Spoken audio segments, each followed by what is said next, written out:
കർത്താവ് ഒരവസരം കൂടെ നൽകിയതിന് ഞാൻ ദൈവത്തെ സ്തുതിക്കുന്നു. പ്രാർത്ഥനയ്ക്ക് ഒന്ന് രണ്ട് കാര്യങ്ങൾ ഓർപ്പിക്കട്ടെ. ഒന്ന്, എൻ്റെ കണ്ണിന് വേണ്ടി കണ്ടിന്യൂസ് ആയിട്ട് പ്രാർത്ഥിക്കണം. ആക്ച്വലി എനിക്ക് ഒരു കണ്ണിലെ റീഡിംഗ് വിഷൻ ഉള്ളൂ.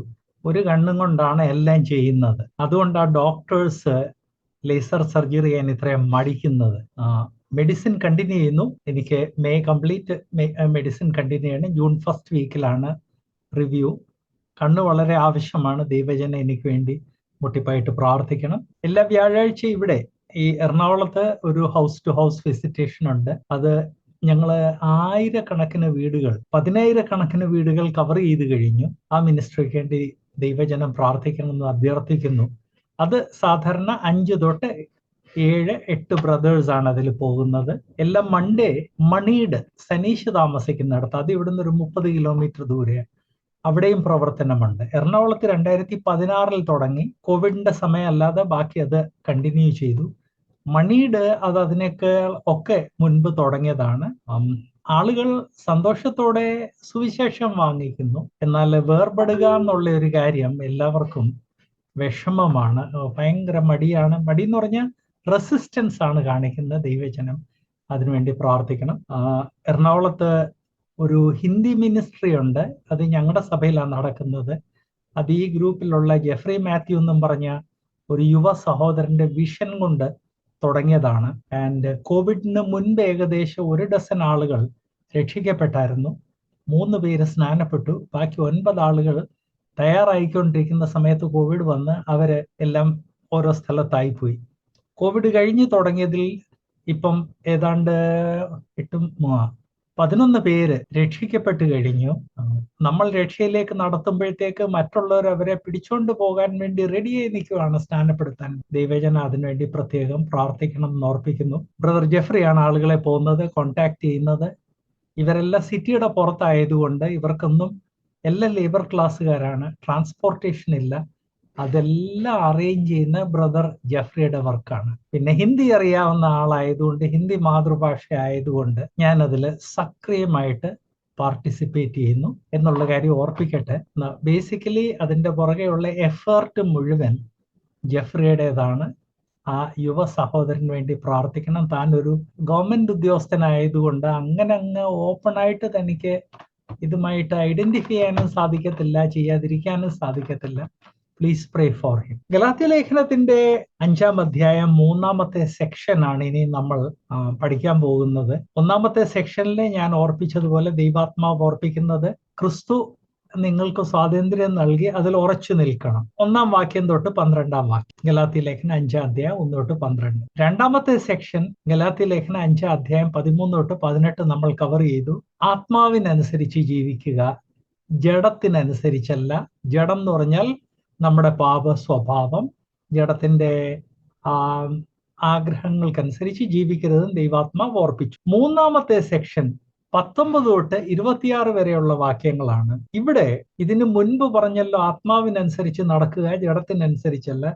ഈ 19 തൊട്ട് 26 ആത്മാവിന്റെ ഫലവും ജഡത്തിന്റെ ഫലവും എന്ത് എന്ന് ദൈവാത്മാവ് വ്യക്തമാക്കുന്നു. ലാസ്റ്റ് സെക്ഷന്റെ അവസാന വാക്യം ഞാനൊന്ന് വായിക്കട്ടെ. 5:18. ആത്മാവിനെ അനുസരിച്ച് നടക്കുന്നു എങ്കിൽ നിങ്ങൾ ന്യായപ്രമാണത്തിന് കീഴിലുള്ളവർ അല്ല. ഈ 5-ാം അധ്യായം കംപ്ലീറ്റ് നമുക്ക് ലഭിച്ചിരിക്കുന്ന സ്വാതന്ത്ര്യവും ആ സ്വാതന്ത്ര്യം അടിമനുഖത്തിൽ പോകാതെ അത് ആത്മാവിന്റെ ഇഷ്ടപ്രകാരം ആത്മാവിന്റെ നിറവിൽ ജീവിക്കാൻ ഉപയോഗിക്കണം എന്നാണ് 5-ാം അധ്യായത്തിന്റെ എംഫസിസ്. അത് സെക്ഷൻ ബൈ സെക്ഷൻ ദൈവാത്മാവ് അക്കാര്യങ്ങൾ വ്യക്തമാക്കുന്നു. അത് ഞാൻ ഇതിനു മുൻപ് പല പ്രാവശ്യം ഓർപ്പിച്ചതുപോലെ ഒരു പ്രാവശ്യം കൂടെ ഓർപ്പിക്കട്ടെ. ദൈവവചനം പഠിപ്പിക്കുമ്പോൾ അത് മുതിർന്നവരെ ആണെങ്കിലും കുട്ടികളെ ആണെങ്കിലും ആവർത്തനത്തിന് അവിടെ വലിയൊരു പങ്കുണ്ട്. ആവർത്തനം വീരസത ഉണ്ടാക്കുന്ന ഒരു കാര്യമായതുകൊണ്ട് ഏത് വിഷയമാണെങ്കിലും പഠിപ്പിക്കുമ്പോൾ ആവർത്തിക്കണം. എന്നാൽ ഓരോ പ്രാവശ്യം ആവർത്തിക്കുമ്പോഴും അപ്രോച്ച് കുറച്ച് ഡിഫറെന്റ് ആയിരിക്കണം. അങ്ങനെ വരുമ്പം ബോർഡം ഉണ്ടാകത്തില്ല. ഫെമിലിയാരിറ്റി ബ്രീഡ്സ് കണ്ടംപ്റ്റ് എന്ന് പറഞ്ഞ കാര്യം ഉണ്ടാകത്തില്ല. ഗലാത്യ ലേഖനത്തിൽ നാം ഇപ്പൊ ആവർത്തനം പല പ്രാവശ്യം കണ്ടു. യൂദയുടെ ലേഖനം വെറും 25 വാക്യമേ ഉള്ളൂ. അതിന്റെ കമന്ററി എഴുതിക്കൊണ്ടിരുന്നപ്പോ എനിക്ക് സർപ്രൈസ് ആയിട്ട് തോന്നിയത് വെറും 25 വാക്യത്തിൽ തന്നെ എത്രയോ പ്രാവശ്യമാണ് ദൈവാത്മാവ് ഒരേ വിഷയം ആവർത്തിക്കുന്നത്. സോ ആവർത്തനം ബൈബിൾ ടീച്ചിങ്ങിന്റെ ഒരു ഭാഗമാണെന്നും, അങ്ങനെ ആവർത്തനത്തിന്റെ കാരണം കൊണ്ട് ഫെമിലിയാരിറ്റി ബ്രീഡ് കണ്ടംപ്റ്റ് എന്നുള്ള അത് സംഭവിക്കാതിരിക്കാൻ ആവർത്തിക്കുമ്പോൾ ഓരോ പ്രാവശ്യവും ഫ്രഷ് ഒരു വീക്ഷണ കോണത്തിൽ കൂടെ അത് ആവർത്തിക്കണം എന്നുള്ള കാര്യം ഓർപ്പിക്കട്ടെ. ദൈവാത്മാവ് അത് തന്നെയാണ് 5-ാം അധ്യായത്തിൽ ചെയ്തിരിക്കുന്നത്. 5:1 ലഭിച്ച സ്വാതന്ത്ര്യത്തിൽ ഉറച്ചു നിൽക്കാൻ പറയുന്നു. വിഷയം അത് തന്നെയാണ്, ഇതിനു മുൻപ് പറഞ്ഞ വിഷയം തന്നെയാണ്, മറ്റൊരു വീക്ഷണ കോണത്തിലാണ് അത് പറയുന്നത്. 5-ാം അധ്യായത്തിന്റെ 2-ാം സെക്ഷനില് ജഡത്തിന്റെ മോഹത്തിനനുസരിച്ച് ജീവിക്കരുത്, ആത്മാവിനനുസരിച്ച് ജീവിക്കണം. അതേ കാര്യമാണ്, അതിന്റെ മറ്റൊരു ആംഗിളാണ്. ഇന്ന് 19-26 നാം വായിക്കുന്നത് ജഡത്തിന്റെ പ്രവൃത്തികൾ എന്ത്, ആത്മാവിന്റെ പ്രവൃത്തികൾ എന്ത്. 5:19 ആക്ച്വലി 19-21 ഒരു സെക്ഷനാണ്. ഗലാത്യ ലേഖനം 5-ാം അധ്യായം 19-21 ജഡത്തിന്റെ പ്രവൃത്തികളോ. അപ്പൊ ഈ ജഡത്തിന്റെ പ്രവൃത്തി എന്ന് പറയുമ്പോൾ ഗലാത്യ വിശ്വാസികൾ ചിലപ്പം എക്സ്ക്യൂസ് പറഞ്ഞെന്നിരിക്കും, ഞങ്ങളൊന്നും ജഡത്തിന്റെ ഇഷ്ടപ്രകാരം അല്ല നടക്കുന്നത്, ഞങ്ങൾ ദൈവം തന്നെ പഴയ നിയമത്തിൽ വെച്ചിരിക്കുന്ന ന്യായപ്രമാണത്തിനനുസരിച്ച് വിശുദ്ധ ജീവിതം നയിക്കാൻ ശ്രമിക്കുകയാണെന്ന് പറയുമ്പോൾ ദൈവാത്മാവ് ജഡത്തിന്റെ പ്രവൃത്തികളുടെ നീണ്ട ഒരു പട്ടിക അവിടെ നൽകുന്നു. ഈ പട്ടിക വായിച്ചു കഴിയുമ്പോൾ ഈ ഗലാത്യ വിശ്വാസികള് അവര് ഈ ന്യായപ്രമാണത്തിന്റെ പുറകെ ഓടിക്കൊണ്ടിരിക്കുന്ന ആളുകൾ ഇതിൽ ഏതെങ്കിലും ഒരെണ്ണത്തിൽ പെടും എന്നുള്ള ആ കാരണം കൊണ്ടാണ് ദൈവാത്മാവ് ആ നീണ്ട പട്ടിക തരുന്നത്. 2, നമ്മളിൽ പലർ നമ്മുടെ ജീവിതത്തിൽ ജഡത്തിന്റെ പ്രവൃത്തികൾ ഉണ്ടായിട്ട് പോലും അതിനെ മനസ്സിലാക്കുന്നില്ല. അതുകൊണ്ട് നല്ലൊരു നീണ്ട ലിസ്റ്റ് ഇവിടെ ഉണ്ട്. ജഡത്തിന്റെ പ്രവൃത്തികളോ ദുർനടപ്പ്, അശുദ്ധി, ദുഷ്കാമം, വിഗ്രഹാരാധന, ആഭിചാരം. ഇത്രയൊക്കെ ആകുമ്പം നമ്മളിൽ പലർക്ക് പറയാൻ സാധിക്കും, അയ്യോ അടിയന്റെ വീട്ടിൽ ഒരു വിഗ്രഹം ഇല്ല, വിഗ്രഹാരാധനയില്ല, ആഭിചാരം, മന്ത്രവാദത്തിൽ നിന്നൊക്കെ അടിയൻ വളരെ ദൂരെയാണ്, മാറിയാണ് നിൽക്കുന്നത്, ദുർനടപ്പില്ല, അശുദ്ധമായതിൽ നിന്ന് മാറി നിൽക്കുന്നു. ഇത്രയും കാര്യങ്ങൾ പറഞ്ഞു കഴിഞ്ഞ് ദുർനടപ്പ് ഇത്രയും സീരിയസ് ആയിട്ടുള്ള കാര്യമാണെന്ന് പറഞ്ഞ് അതുമായിട്ട് അത്രയും തന്നെ സീരിയസ് ആണ് എന്ന് ദൈവാത്മാവ് ഓർപ്പിക്കുന്ന അടുത്തത് പക, പിണക്കം, ജാരശങ്ക, ക്രോധം, ശാഠ്യം, ദ്വന്ദ്പക്ഷം, ഭിന്നത, അസൂയ. ഇത് വിശ്വാസികളുടെ ഇടയ്ക്ക് കോമൺ ആയിട്ട് കാണുന്ന കാര്യമാണ്. നമ്മുടെ ഓൾമോസ്റ്റ് ഏത് സഭയിൽ ചെന്ന് കഴിഞ്ഞാലും ചില വിശ്വാസികൾ പാട്ടെടുത്താൽ ആ പാട്ട് പാടാത്ത വിശ്വാസികളുണ്ട്, ചില വിശ്വാസികൾ പ്രാർത്ഥിച്ചാൽ ആമീൻ പറയാത്ത വിശ്വാസികളുണ്ട്, ചില വിശ്വാസികൾ പ്രസംഗിച്ചു കഴിഞ്ഞാൽ അത് ശ്രദ്ധിക്കാതിരിക്കുന്ന ആളുകളുണ്ട്, ഷെയ്ക്ക് ഹാൻഡ് ചെയ്യാത്ത ആളുകളുണ്ട്, പരസ്പരം ഷെയ്ക്ക് ഹാൻഡ് കൈ നീട്ടിയാൽ പോലും ഷെയ്ക്ക് ഹാൻഡ് ചെയ്യാത്ത ആളുകളുണ്ട്. ഇത് വളരെ വേർപാട് സഭകളിലൊക്കെ വളരെ വളരെ വളരെ കോമൺ ആണെന്ന് ഞാൻ ഓർപ്പിക്കട്ടെ. അപ്പൊ ആദ്യമേ ജഡത്തിന്റെ നമ്മൾ സീരിയസ് എന്ന് ചിന്തിക്കുന്ന കാര്യങ്ങളായ ദുർനടപ്പ്, അശുദ്ധി, ദുഷ്കാമം, വിഗ്രഹാരാധന, ആഭിചാരം എല്ലാം പറഞ്ഞു കഴിഞ്ഞ് അതുപോലെ തന്നെ സീരിയസ് ആണെന്ന് ദൈവാത്മാവ് ഓർപ്പിക്കുകയാണ്. പക, പിണക്കം, ജാരശങ്ക, ക്രോധം, ശാഠ്യം, ദ്വന്ദ്പക്ഷം, ഭിന്നത, അസൂയ. അത് കഴിഞ്ഞ് പിന്നെയും സീരിയസ് നമ്മൾ ചിന്തിക്കുന്ന വെറുക്കൂത്ത് മുതലായവ, ശാഠ്യം, ദ്വന്ദ്പക്ഷം, ഭിന്നത, അസൂയ, മദ്യപാനം, വെറുക്കൂത്ത് മുതലായവ എന്ന് വെളിവാകുന്നു. ദൈവാത്മാവ് സീരിയസ് ആയിട്ട് നമ്മൾ സീരിയസ് എന്ന് ചിന്തിക്കുന്ന ഒരു സെറ്റ് എടുത്തു, നമ്മൾ മനസ്സിലാക്കാത്ത അല്ലെ പലപ്പോഴും സീരിയസ്നെസ് കൊടുക്കാത്ത ഒരു സെറ്റ് എടുത്തു, അത് കഴിഞ്ഞ് പിന്നെ സീരിയസ് എന്നുള്ള ഒരു സെറ്റ് എടുത്തു. വേദപുസ്തകം ആത്മീക വിഷയങ്ങൾ പഠിപ്പിക്കുമ്പോൾ പല പ്രത്യേക അപ്രോച്ചസ് ഉപയോഗിക്കുന്നു. അത് വിശ്വാസികളായ നാം മനസ്സിലാക്കണം. സീരിയസ് ആയി എന്ന് നമ്മൾ ചിന്തിക്കുന്ന ഒരു സെറ്റ്, നമ്മൾ അധികം സീരിയസ്നെസ് കൊടുക്കാത്ത ഒരു സെറ്റ്, പിന്നെ സീരിയസ് ചിന്തിക്കുന്ന ഒരു സെറ്റ്, ഇവയെല്ലാം കൂടെ ഒന്നിച്ചു വെച്ച് ഇതെല്ലാം ഒരുപോലെ സീരിയസ് ആണെന്നുള്ള കാര്യം ദൈവാത്മാവ് ഓർപ്പിക്കുന്നു. ഇന്നയാള് ഞാൻ ഷെയ്ക്ക് ഹാൻഡ് ചെയ്തിട്ട് 10 വർഷമായെന്ന് എന്നോട് വളരെ ഈഗോയോടെ പറഞ്ഞിട്ടുള്ള കാര്യമുണ്ട്. ഞാൻ ഒരു ഉദാഹരണം പറഞ്ഞു തന്നേ ഉള്ളൂ. ഇതെല്ലാം നമ്മുടെ മധ്യേ ഉള്ളതാണ്. ദൈവാത്മാവ് ഓർപ്പിക്കുന്നത് നമ്മുടെ ജീവിതത്തിൽ ആക്ച്വലി ആ വ്യതിയാനം വരുന്നത് ചിലപ്പോൾ ഇവിടെ അല്ല. വ്യതിയാനം വരുന്നത് കൃപ എന്നുള്ള ആ സന്ദേശം മനസ്സിലാക്കി കൃപയിൽ കൂടെ രക്ഷ പ്രാപിച്ചു കഴിഞ്ഞ് ന്യായപ്രമാണത്തോടുള്ള ഒരു ചെറിയ മോഹത്തിലായിരിക്കും തുടങ്ങുന്നത്. എന്നാൽ ഈ നിറ്റ് ചെയ്ത സെറ്ററിന്റെ കാര്യം നമുക്കെല്ലാം അറിയാമല്ലോ. ഈ നിറ്റ് ചെയ്ത സെറ്റർ എവിടുന്നെങ്കിലും അഴിഞ്ഞു പോയാൽ ആ നൂല് പിടിച്ച് വലിച്ചാൽ കംപ്ലീറ്റ് സെറ്റർ അഴിഞ്ഞു പോകും. അതുപോലെ തന്നെയാണ് ആത്മീക ജീവിതം. കൃപയുടെ സന്ദേശം പ്രാപിച്ചു കഴിഞ്ഞ് ന്യായപ്രമാണത്തോടെ ഏതെങ്കിലും രീതിയിൽ ഒരു ചായ്വുണ്ടായാൽ അത് കഴിയുമ്പോൾ പിന്നെ അത് വിശ്വാസികളുടെ ജീവിതത്തിൽ ദുർനടപ്പ് തൊട്ട് വെറുക്കൂത്ത് വരെയുള്ള കാര്യങ്ങൾ ആയിത്തീരും. ദൈവാത്മാവ് ഗലാത്യയിലുള്ള വിശ്വാസികളെ ഓർപ്പിക്കാൻ ആഗ്രഹിക്കുന്നത്, നിങ്ങൾ ന്യായപ്രമാണത്തിന്റെ പുറകെ ഓടുകയല്ലേ, നിങ്ങളുടെ ജീവിതത്തിൽ ഇന്ന കാര്യങ്ങൾ ഉണ്ടോ ഇല്ലയോ എന്നുകൂടെ ഒന്ന് പരിശോധിക്കണം. ആക്ച്വലി ഡയറക്റ്റ്ലി ഒരു വിശ്വാസിയോട് പറഞ്ഞാൽ പലപ്പോഴും വിശ്വാസികൾ അംഗീകരിക്കത്തില്ല. നമ്മൾ നീതീകരണത്തിന് നമ്പർ 1 ആണ്. അത് ഇന്നല്ല, ഏദൻ തോട്ടത്തിൽ തുടങ്ങിയതാണ്.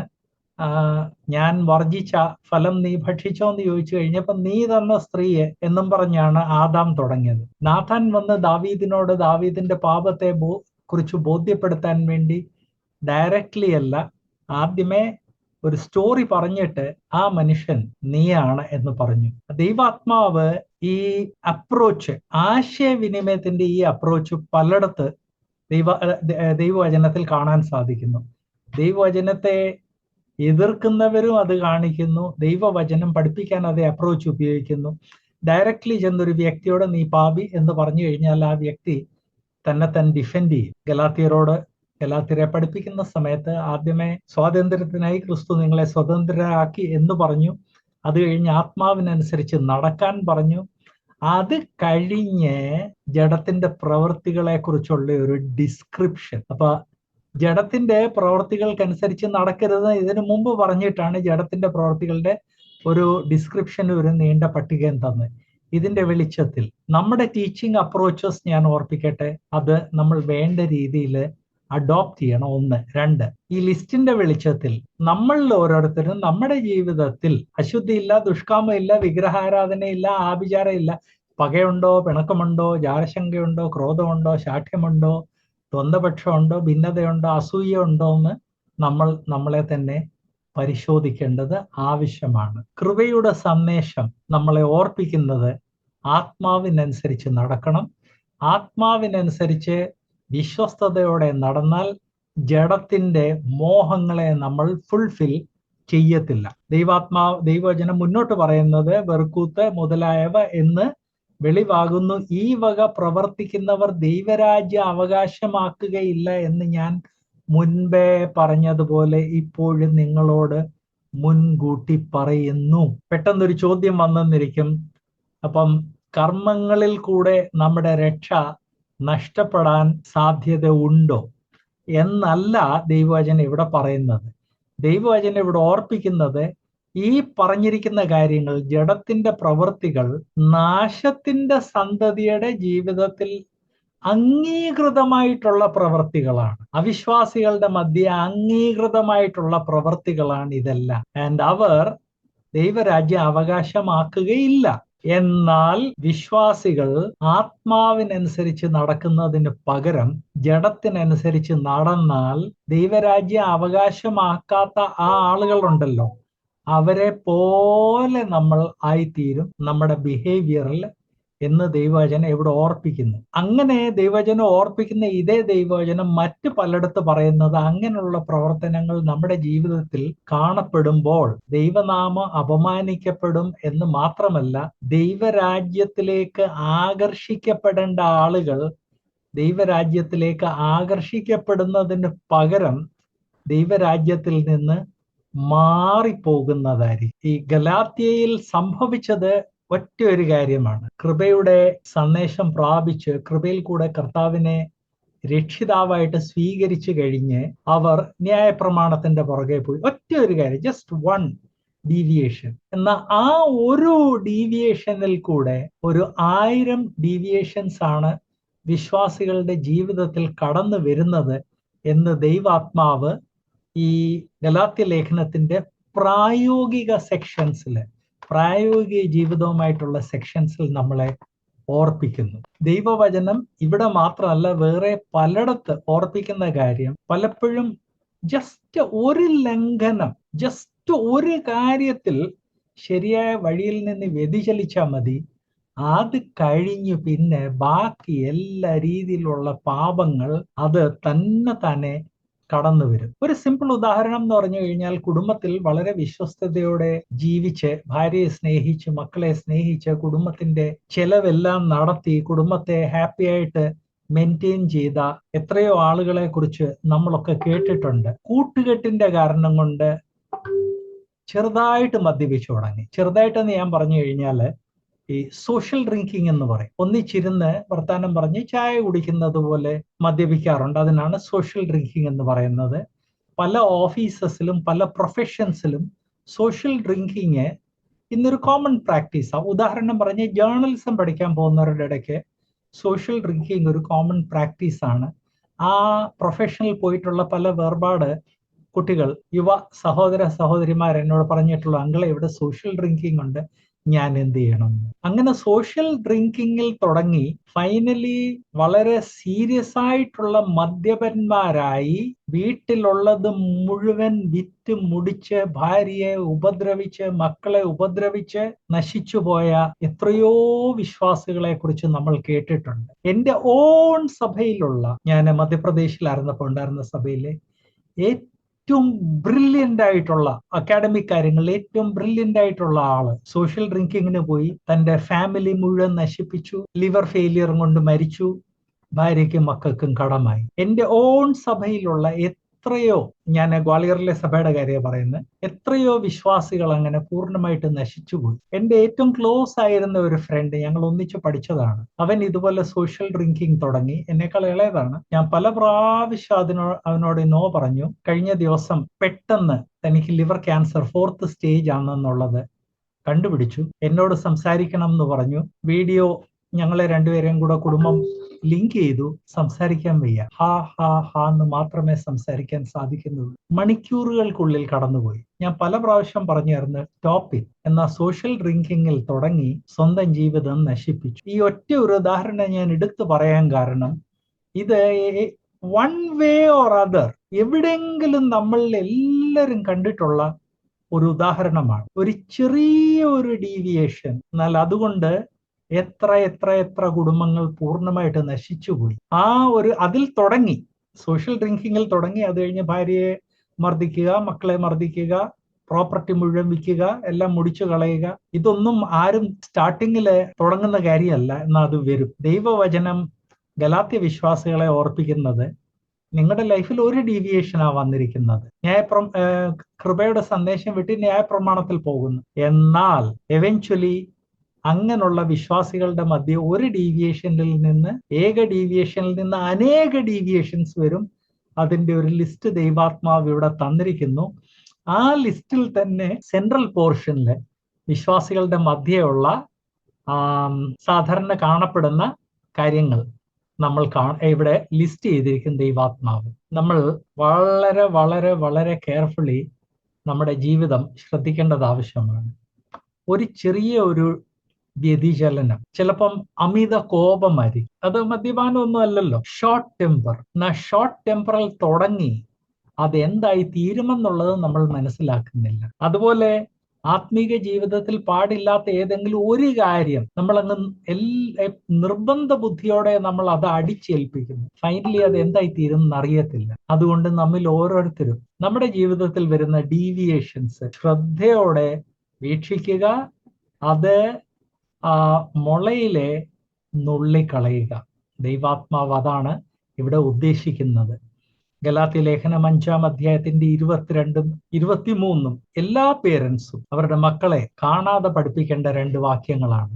ആത്മാവിന്റെ ഫലമോ സ്നേഹം, സന്തോഷം, സമാധാനം, ദീർഘക്ഷമ, ദയ, പരോപകാരം, വിശ്വസ്തത, സൗമ്യത, ഇന്ദ്രിയ ജയം. ഈ വകയ്ക്ക് വിരോധമായി ഒരു ന്യായപ്രമാണവും ഇല്ല.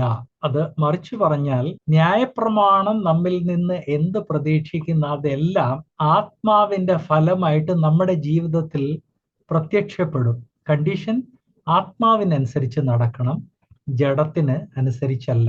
ഈ കൃപയുടെ വിശ്വാസവും ന്യായപ്രമാണവും എന്നുള്ള വിഷയം ചർച്ച ചെയ്യുന്ന ഗലാത്യ ലേഖനത്തിൽ ജഡത്തിന്റെ ഫലവും ആത്മാവിന്റെ ഫലവും എന്തുകൊണ്ട് ചർച്ച ചെയ്യപ്പെടുന്നു എന്ന് നമ്മൾ സീരിയസ്ലി ചിന്തിക്കണം. അതിന്റെ കാരണം ഇത് തന്നെയാണ്. കൃപയുടെ സന്ദേശം വിട്ട് എവിടെങ്കിലും ഏതെങ്കിലും ഒരു ചെറിയ ഡീവിയേഷൻ നമ്മുടെ ജീവിതത്തിൽ വന്നാൽ, tomorrow will not be like today എന്ന് പറയുന്നത് പോലെ, നാളെ നമ്മുടെ ജീവിതത്തിൽ അതിന്റെ പരിണിത ഫലം എന്തായിരിക്കും എന്ന് നമുക്ക് ചിന്തിക്കാൻ സാധിക്കത്തില്ല. വിശ്വാസികൾ വളരെ ശ്രദ്ധയോടെ അതുകൊണ്ട് അവരുടെ ജീവിതത്തിൽ വരുന്ന വലുതും ചെറുതുമായ ഡീവിയേഷൻസ്, വ്യതിചലനങ്ങൾ, അത് ശ്രദ്ധിക്കണം എന്നോർപ്പിക്കുന്നു. ആത്മാവിന്റെ ഫലമാണ് നമ്മുടെ ജീവിതത്തിൽ കാണേണ്ടത്. കഴിഞ്ഞ ആഴ്ച ഞാൻ ഓർപ്പിച്ചതുപോലെ മറ്റ് ഒരു യുഗത്തിലും ദൈവം നൽകിയിട്ടില്ലായിരുന്ന ഒരു കാര്യമാണ് പരിശുദ്ധാത്മാവിന്റെ നിറവ്. പഴയ നിയമകാലത്ത് ന്യായപ്രമാണ യുഗത്തിൽ ബെസ്ലേല്, ഓഹോലിയാബ് അങ്ങനെയുള്ള ചില വ്യക്തികൾക്ക് ചില പ്രത്യേക കർമ്മങ്ങൾ ചെയ്യുവാൻ വേണ്ടി പരിശുദ്ധാത്മാവിന്റെ പ്രത്യേക നിറവ് നൽകി. എന്നാൽ കോമൺ വിശ്വാസികളുടെ ജീവിതത്തിൽ പരിശുദ്ധാത്മാവിന്റെ നിറവെന്ന് പറഞ്ഞ ഒരു കാര്യം ഇതിനു മുൻപുള്ള 2 യുഗങ്ങളിൽ ഇല്ലായിരുന്നു. വരുവാൻ പോകുന്ന യുഗം, സഹസ്രാബ്ദ വാഴ്ച, അതിലും ഉണ്ടാകത്തില്ല. കൃപായുഗത്തിൽ മാത്രം നൽകപ്പെട്ട ഒരു കാര്യമാണ് പരിശുദ്ധാത്മാവിന്റെ നിറവ്. കഴിഞ്ഞ ആഴ്ച ഞാനത് ഓർപ്പിച്ചായിരുന്നു. നമ്മുടെ മധ്യ അധികം ചർച്ച ചെയ്യപ്പെടാറില്ല. അത് വളരെ അൺഫോർച്ചുനേറ്റ് ആണ്. എല്ലാ വിശ്വാസികളും, പുതിയ നിയമത്തിലെ എല്ലാ വിശ്വാസികളും പരിശുദ്ധാത്മാവിന്റെ നിറവിൽ ജീവിതം നയിക്കണം. നാം നമ്മുടെ ജീവിതത്തിൽ തെറ്റുകളിലും കുറ്റങ്ങളിലും അകപ്പെട്ടു പോയി കഴിയുമ്പോൾ 1 യോഹന്നാൻ 1:9 നമ്മുടെ പാപങ്ങളെ ഏറ്റുപറയണം. പാപങ്ങളെ ഏറ്റുപറയുമ്പോൾ നമ്മൾ ഏറ്റുപറയുന്ന പാപങ്ങളും നമുക്ക് അറിയാൻ വയ്യാതെ നമ്മുടെ ജീവിതത്തിൽ വന്നിട്ടുള്ള പാപങ്ങളെയും ദൈവം ക്ഷമിച്ച് നമ്മളെ വിശുദ്ധരാക്കും. അങ്ങനെ ദൈവം ക്ഷമിച്ച് നമ്മളെ വിശുദ്ധരാക്കി കഴിയുമ്പോൾ, ജഡത്തിന്, പാപം ചെയ്യുമ്പോൾ ജഡമാണ് നമ്മളെ നിയന്ത്രിക്കുന്നത്. ക്ഷമം ലഭിച്ചു കഴിയുമ്പോൾ ജഡത്തിന് പകരം നമ്മളിലുള്ള ആത്മാവ് നമ്മളെ നിയന്ത്രിക്കും. ആത്മാവ് നമ്മളെ നിയന്ത്രിച്ചു കഴിയുമ്പോൾ ആത്മാവിന്റെ ഇരുവായ്ത്തലയുള്ള വാള്, ദൈവവചനം വായിച്ച് പഠിക്കാൻ നമുക്ക് സാധിക്കും.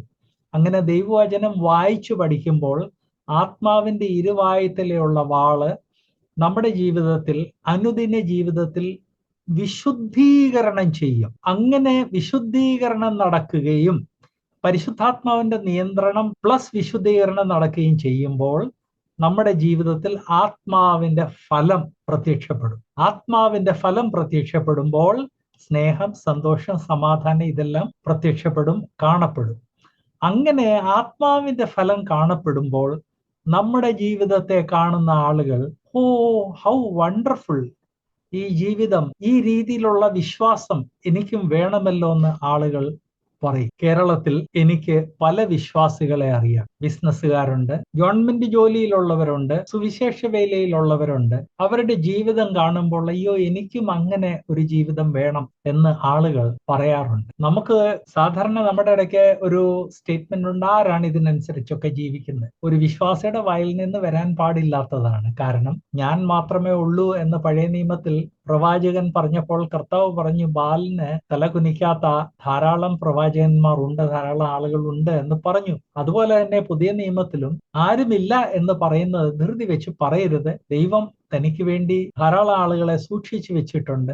ദൈവവചനം ആവർത്തിച്ചു പറയുന്ന ഒരു കാര്യമാണ്, എല്ലാ യുഗത്തിലും ഒരു ശേഷിപ്പ് ഉണ്ടാകും. ആ ശേഷിപ്പിനെ ഞാൻ അറിയുന്നില്ല, നിങ്ങൾ അറിയുന്നില്ല എന്നും കണ്ട് ശേഷിപ്പില്ല എന്നർത്ഥമില്ല, ശേഷിപ്പുണ്ടാകും. ആ ശേഷിപ്പിനെ കാണുമ്പോൾ ചുറ്റിനുള്ള ആളുകൾ അവരുടെ ജീവിതത്തിലുള്ള സ്നേഹം, സന്തോഷം, സമാധാനം, ദീർഘക്ഷമ, ദയ, പരോപകാരം, വിശ്വസ്തത, സൗമ്യത, ഇന്ദ്രിയ ജയം ഇത് കാണുമ്പോൾ അവരെ പോലുള്ള ജീവിതം നയിക്കാൻ ആഗ്രഹിക്കും. നമ്മളെ കണ്ടാൽ അങ്ങനെയുള്ള ജീവിതം നയിക്കാൻ ആളുകൾ ആഗ്രഹിക്കുന്നുവോ എന്ന് നമ്മിൽ ഓരോരുത്തർ ചോദിക്കേണ്ടത് ആവശ്യമാണ്. ഇതുവരെയും ചോദിച്ചിട്ടില്ലെങ്കിൽ ഇന്ന് ചോദിച്ചു തുടങ്ങേണ്ടത് ആവശ്യമാണ്. കാരണം അങ്ങനെയുള്ള ഒരു ജീവിതം നയിക്കുവാൻ ആവശ്യമുള്ള എല്ലാ കാര്യങ്ങളും ദൈവം നൽകിയിരിക്കുന്നു. പാപത്തിൽ പെട്ടുപോയാൽ പറഞ്ഞാൽ ഉടനെ പാപക്ഷമയാണ് 1 യോഹന്നാൻ 1:9 ഓർപ്പിക്കുന്നത്. പാപക്ഷമ പ്രാപിച്ചു കഴിഞ്ഞാൽ ഉടനെ നമ്മുടെ ജഡത്തിന്റെ നിയന്ത്രണം നമ്മിൽ നിന്ന് മാറിപ്പോകും. അതിന് പകരം ആത്മാവ് നമ്മളെ നിയന്ത്രിക്കും. ആത്മാവ് നിയന്ത്രിച്ചു കഴിഞ്ഞാൽ ആത്മാവിന്റെ ഇരുവായ്ത്തലയുള്ള വാള് അത് നമ്മുടെ ജീവിതത്തിൽ പ്രവർത്തിച്ചു തുടങ്ങും. ഇരുവായ്ത്തലയുള്ള വാൾ നമ്മുടെ ജീവിതത്തിൽ പ്രവർത്തിക്കുമ്പോൾ നമ്മുടെ ജീവിതത്തെ അത് വിശുദ്ധീകരിക്കും. അങ്ങനെ വിശുദ്ധീകരിക്കുകയും ദൈവാത്മാവിന്റെ നിയന്ത്രണം നമ്മുടെ ജീവിതത്തിൽ ഉണ്ടാകുമ്പോൾ ആത്മാവിന്റെ ഫലം നമ്മുടെ ജീവിതത്തിൽ പ്രത്യക്ഷപ്പെട്ടു തുടങ്ങും. സ്നേഹം, സന്തോഷം, സമാധാനം ഇത്യാദി പ്രത്യക്ഷപ്പെടും. അത് പ്രത്യക്ഷപ്പെടുമ്പോൾ നമ്മുടെ ജീവിതത്തിൽ ദൈവത്തിന്റെ നമ്മളെക്കുറിച്ചുള്ള ആഗ്രഹം നമ്മൾ ഫുൾഫിൽ ചെയ്യുന്നു എന്ന് മാത്രമല്ല, നമ്മളെ കാണുന്നവർ ഒന്ന് ദൈവത്തിലേക്ക് ആകർഷിക്കപ്പെടും, രണ്ട് നമ്മളെ കാണുന്നവർ ദൈവത്തെ മഹത്വപ്പെടുത്തും. അതെങ്ങനെ, ഏത് കാര്യത്തിൽ, എവിടെ വെച്ച് മഹത്വപ്പെടുത്തും, അത് ഓരോരുത്തരുടെ ജീവിതത്തിൽ അത് ഭിന്നമാണെന്ന് ഞാൻ ഓർപ്പിക്കട്ടെ. എന്നാൽ ദൈവാത്മാവിന്റെ നിയന്ത്രണത്തിൽ, ദൈവവചനത്തിന്റെ നിയന്ത്രണത്തിൽ, ആത്മാവിന്റെ നിറവിൽ ജീവിച്ചാൽ ഇത് സംഭവിക്കും. അങ്ങനെ ആരുമില്ല എന്ന് നമ്മൾ പെട്ടെന്ന് ഇമ്പൾസീവായിട്ട് പറയരുത്. കാരണം ദൈവം തനിക്ക് വേണ്ടി ഒരു ശേഷിപ്പിനെ എല്ലാ യുഗത്തിലും മാറ്റിവെച്ചിട്ടുണ്ട് എന്ന് ദൈവാത്മാവ്, ദൈവവചന ആവർത്തിച്ച് ഓർപ്പിക്കുന്നു. പഴയ നിയമത്തിലും ഓർപ്പിക്കുന്നു, പുതിയ നിയമത്തിലും ഓർപ്പിക്കുന്നു. മുൻപോട്ട് പോകുന്നതിന് മുൻപ് നാം ഇതിൽ ഏത് കാറ്റഗറിയിലാണ്? ജഡനിയന്ത്രണത്തിൽ ജീവിക്കുന്നവരാണോ? സഭയിലുള്ള മറ്റു വിശ്വാസികളോട് ഷെയ്ക്ക് ഹാൻഡ് ചെയ്യാതിരിക്കുക, അവർ പാട്ടെടുത്താൽ പാടാതിരിക്കുക, അവർ പ്രാർത്ഥിച്ചാൽ ആമീൻ പറയാതിരിക്കുക, അവർ പ്രസംഗിച്ചാൽ പ്രസംഗം കേൾക്കാതിരിക്കുക, ആ കാറ്റഗറിയിൽപ്പെട്ട വേർപാടുകാരാണോ? ഇതൊക്കെ വേർപാടുകാരുടെ പ്രത്യേകതകളാണ്. ആ കാറ്റഗറിയിൽപ്പെട്ട വേർപാടുകാരാണോ? അതോ ഞാൻ ബാലിന് തലകുനിക്കാത്ത ആളുകളെ എനിക്ക് വേണ്ടി കാത്തു സൂക്ഷിച്ചിട്ടുണ്ട് എന്ന് പറയുന്ന രീതിയിലുള്ള ആളുകളാണോ?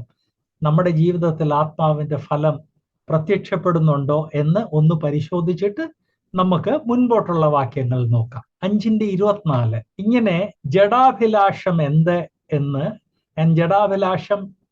അഭിലാഷത്തിനനുസരിച്ച് നടക്കുന്ന ജീവിതത്തിൽ പ്രത്യക്ഷപ്പെടുന്ന കാര്യങ്ങൾ എന്ത് എന്നും, ആത്മാവിനനുസരിച്ച് നടക്കുന്നവരുടെ ജീവിതത്തിൽ പ്രത്യക്ഷപ്പെടുന്നത് എങ്ങനെയുള്ള കാര്യങ്ങൾ എന്ന് ഡീറ്റെയിൽഡ് ആയിട്ട് പറഞ്ഞു കഴിഞ്ഞ് ദൈവാത്മാവ് 5:24 ഓർപ്പിക്കുന്നത്, ക്രിസ്തുയേശുവിനുള്ളവർ ജഡത്തെ അതിന്റെ രാഗമോഹങ്ങളോടും കൂടെ ക്രൂശിച്ചിരിക്കുന്നു. ആ ജഡാഭിലാഷത്തിന്റെ കാരണം കൊണ്ട് നമ്മുടെ ജീവിതത്തിൽ പ്രത്യക്ഷപ്പെടുന്ന ആ ലിസ്റ്റ് വായിച്ചു കഴിഞ്ഞാൽ, അത് ഒന്ന് ശ്രദ്ധിച്ചു വായിച്ചു കഴിഞ്ഞാൽ ആരാണെങ്കിലും ഞെട്ടും. അത് കഴിഞ്ഞ് ആത്മാവിന്റെ ഫലം വായിച്ചു കഴിഞ്ഞാൽ ആരാണെങ്കിലും ആകർഷിക്കപ്പെടും. ഏത് വിശ്വാസിയാണെങ്കിലും അവരുടെ ജീവിതത്തിൽ ഈ ആത്മാവിന്റെ ഫലം കാണണം എന്ന് ആഗ്രഹിക്കും. അങ്ങനെ വിശ്വാസികളുടെ മനസ്സിൽ ആദ്യമേ ഒരു ഞെട്ടലും അത് കഴിഞ്ഞൊരാഗ്രഹവും സൃഷ്ടിച്ചു കഴിഞ്ഞ് ദൈവാത്മാവ് ഓർപ്പിക്കുന്നത്,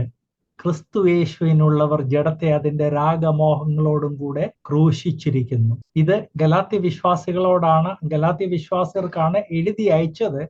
എന്നാൽ ഇത് അവരോടും നമ്മളോടും ഉള്ള ഒരു പ്രബോധനമാണെന്ന് ഓർപ്പിക്കട്ടെ. നമ്മൾ ക്രിസ്തുയേശുവിനുള്ളവർ ആന്നല്ലോ. കൃപയുടെ സന്ദേശത്തിൽ കൂടെ നമ്മൾ ക്രിസ്തുവിനുള്ളവർ ആയി തീർന്നത് കൊണ്ടല്ലേ ഇന്ന് ഇങ്ങനെ ഈ ക്ലാസ് അറ്റൻഡ് ചെയ്യുന്നത്. മറ്റ് എന്തെല്ലാം ചെയ്യാമായിരുന്നു നമുക്ക്. അതിൻ്റെയൊക്കെ പുറകെ പോകുന്നതിന് പകരം ഇങ്ങനെ കുത്തിയിരുന്ന് ഈ ക്ലാസ് അറ്റൻഡ് ചെയ്യുന്നത്, അത് തന്നെയല്ല വേൾഡ് വൈഡ് ആണ് വന്നിരിക്കുന്നത്. ഇത്ര ആളുകൾ വന്ന് ശ്രദ്ധയോടെ ഇത് കേൾക്കുന്നത് ക്രിസ്തുവിനുള്ളവരാണ്, അതിനനുസരിച്ച് ജീവിക്കാൻ ആഗ്രഹിക്കുന്നു.